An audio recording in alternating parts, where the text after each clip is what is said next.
All right, good morning, brothers and sisters. We're going to cover chapter 14. There's a lot in this, so bear with me. I'll be as fast as I can.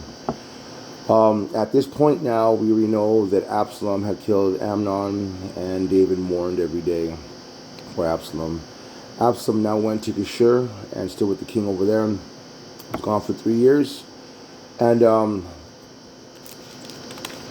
Joab perceived that David was concerned about Absalom. So Joab took it upon himself to go to Tekoa, find a wise woman, and asked her to do him a favor and to pretend to be a mourner and to share a parable about her life to David, King David, and desiring to teach David a lesson to this story to bring Absalom home. So Joab tells this lady, and the lady goes to King David and says, hey, check it out. I'm a widow.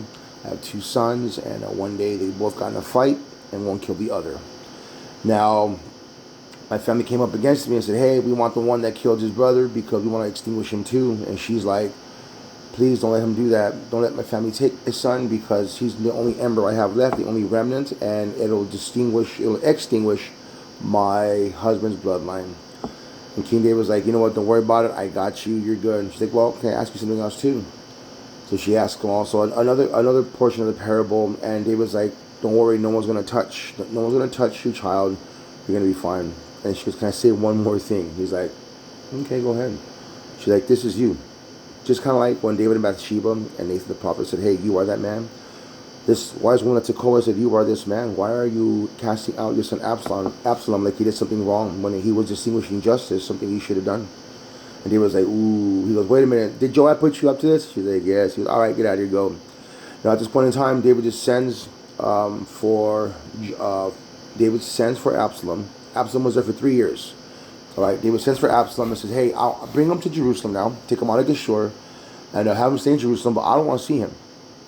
For 2 more years, David didn't see him. So it's a total of 5 years from the time Amnon was killed up until Absalom sees his father again. 5 years. I don't know why David took so long to forgive his son. What was going on there? Why did David take 5 years to see his son's face? And it shows here that Absalom was a beautiful man. It says he was the most beautiful man, the most good-looking dude. That was David. David was the most good-looking brother of all the brothers. There was a really good-looking, handsome man, and all the women wanted him when he was with King Saul. And now Absalom is like a chip off the old block. He's a handsome dude. It says that in all Israel, there was no one praised as much as Absalom for his good looks. From the sole of his foot to the crown of his head, there was no blemish. And this dude had a haircut every year.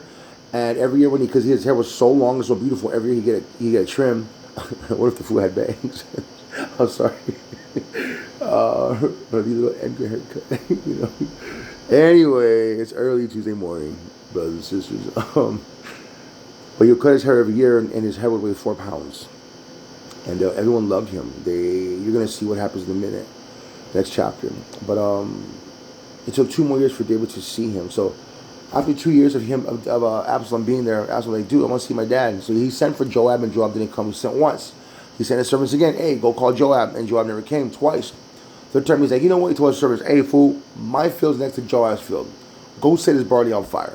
So they do.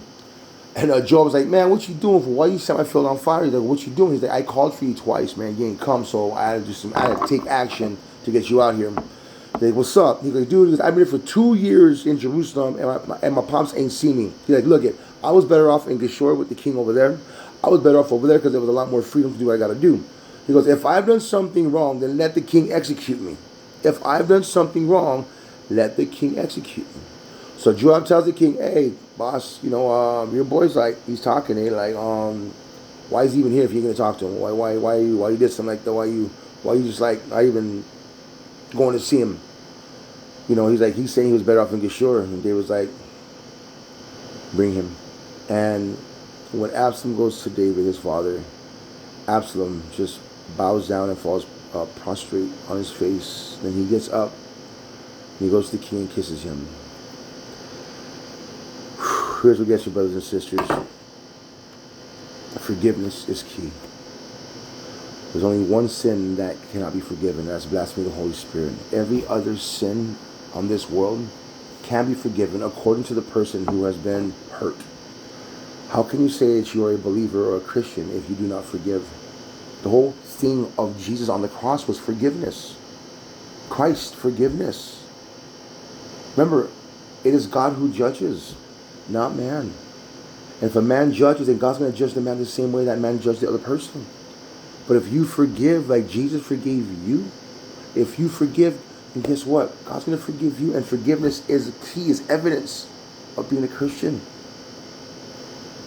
I forgive my ex-wife for what she's done. I forgive the things my kids are doing. I've forgiven myself. I've forgiven all the things I've gone through on my own. The people that hurt me, I've forgiven that. I've forgiven them. Even though I'm coming out of one of these ugly seasons, it's been war from January, like I told you guys it would be. It's been crazy. But I'm alive and I'm breathing and I'm blessed. I still got a job. I got people that love me. People are concerned about me still. People who want me in their life still will do anything to keep me in their life. They've forgiven me for what I've done. I've forgiven them for what they've done. Forgiveness is key, brothers and sisters. David wasted 5 years. Wasted 5 years. Over 1,500 plus days he wasted not seeing his son due to the fact that he was not able to forgive or did not forgive. I'm about to waste a year of my life not being able to see my daughter freely. Regardless of how it began. I did not ask to not see her.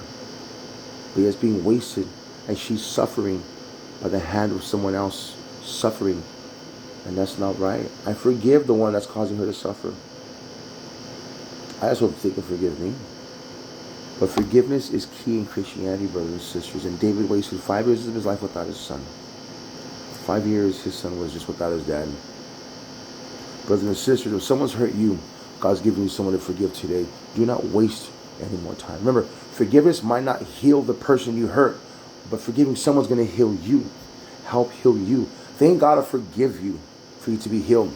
But the fact that you go over there and ask for forgiveness is the beginning of you being healed, because you know you did something wrong. You know you did something wrong and you want to ask for forgiveness. I've been wanting to tell my ex-wife I'm sorry for so long, but she don't want to talk to me. She'll never know how much I hurt and how much things that I realize I did wrong. She'll never know because she won't talk to me. And that's not my fault or my error anymore. God knows my heart was wanting to speak to her months ago and ask for forgiveness. And all this time wasted. And people now, what's happening here is there are side effects of that. People are being hurt in the midst of all this judgment.